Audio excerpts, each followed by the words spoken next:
భగవంతుణ్ణి ఆరాధించడానికి మరి ఆ భక్తుల్ని ఆస్తిక మహాశైలు అంటాం. ఆస్తికులు నాస్తికులు.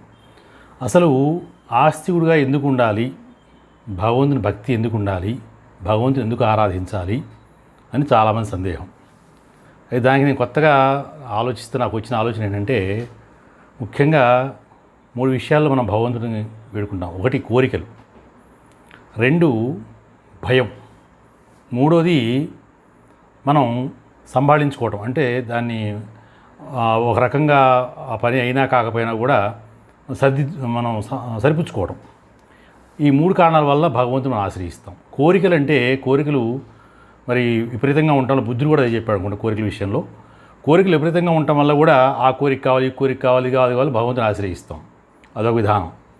2వది మనం చెప్పుకుంది భయం. అంటే ఏమవుతుందో, వాళ్ళకేమవుతుందో, వీళ్ళకేమవుతుందో, మా చుట్టాలకి ఏమవుతుందో, నాకేమవుతుందో, మా ఇంట్లో వాళ్ళకి ఏమవుతుందో, ఈ భయంతో కూడా మనం భగవంతుని ఆరాధన చేస్తాం. కాబట్టి భగవంతుడా నువ్వు కాపాడాల్సింది ఇది కాకుండా జరగకుండా కాపాడు అని. ఇంకా 3వది మనం సంభాళించుకోవడం, లేకపోతే దాన్ని సరిపుచ్చుకోవడం. అంటే ఒక ఉద్యోగం రాలేదు, నువ్వు అడవుల్లో పడి ఉద్యోగం చేయాల్సి వస్తుంది, అడవిలోకి వెళ్తావు, ఆ మారుమూల గ్రామాలకు వెళ్ళాలి, నేను ఇల్లు వదిలిపెట్టి మీ అమ్మ నాన్న వదిలిపెట్టి వెళ్ళాలి, అందుకని భగవంతుడు నీకు ఆ ఉద్యోగం రాకుండా చేశాడు. అలా మనం సరిపుచ్చుకోవడం. పిల్లలు లేరు, పిల్లలు లేరంటే అవిటి వాళ్ళు పుడతారో, లేకపోతే వాళ్ళు ఎట్లా పుడతారో, మంచివాళ్ళు పుడతారో, చెడ్డవాళ్ళు పుడతారో అని భగవంతుడు తెలిసి మరి ఆ విధానం లేకుండా చేశాడు, మంచి పని చేశాడు, అంతా మన మంచికే అనుకోవడం. ఇలా అన్నీ కూడా మనం సంభాళించుకొని మనం భగవంతుని మీద, అంటే జరిగితేనేమో భగవంతుడి యొక్క దయ, జరగకపోతే మన కర్మ. ఇది జనరల్గా అనుకునే విషయం అది. అయితే ఈ భయం అనేటువంటిది ఒకటి, కోరికలు ఒకటి, సంభాళించుకోవడం, ఈ 3 విషయాల పట్ల మనం భగవంతుని పట్ల భక్తి కలిగి ఉంటాం. చాలా కాలం వరకు మనం ప్రతి మనిషి కూడా యవ్వనం వచ్చేసరికి, కుర్రాళ్ళ దగ్గర నుంచి యవ్వనం వచ్చేసరికి కూడా మనం ఏం చేస్తామంటే పెద్దగా అంత నమ్మకం ఉండదు. కానీ ఎప్పుడైతే కొంచెం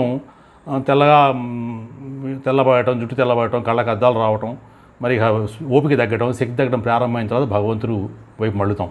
ఎందుకంటే ఎలా ఉంటుందో, రే పరిస్థితి ఎలా ఉంటుందో, నా పరిస్థితి ఎలా ఉంటుందో, ఎవరు చూస్తారో చూడరో, నాకు భగవంతుడి దిక్కు, ఆయన పట్టుకుంటే, ఆయన పాదాలు పట్టుకుంటే ఆయన ఏదో రకంగా దైవ మానుషుడని ఎవరో చూపిస్తాడు, మనల్ని ఎట్లా గట్టెక్కిస్తాడనేటువంటి ఒక భావన ఉంటుంది. ఈ భావన వల్ల మనం భగవంతుని ఆరాధన చేస్తూ ఉంటాము. ఈ 3 లేకుండా మనిషి ఎవడు ఉండడు, కంపల్సరీగా భగవంతుడికి రావాల్సిందే. అంటే లేదంటే నేను చాలా మానసిక శక్తితోటి ఉంటా అంటే ఉన్నవాళ్ళు ఉన్నారు, జ్ఞానం తీసుకున్న వాళ్ళు ఉన్నారు, కానీ కొంతకాలం తర్వాత నిలబడదు. ఎందుకంటే ఆ పరిస్థితులు అలా ఉంటాయి. మనిషికి అన్నీ కోల్పోతున్నప్పుడు అప్పుడు భగవంతుని మీద ధ్యాస వచ్చేవాళ్ళు కొంతమంది ఉంటారు, చిన్నప్పటి నుంచి ఉన్నవాళ్ళు కొంతమంది ఉంటారు, ఎల్లవేళలాగా అయిన వాళ్ళు కొంతమంది ఉంటారు. కాబట్టి భక్తిలో అనేక రకాలు ఉన్నాయి.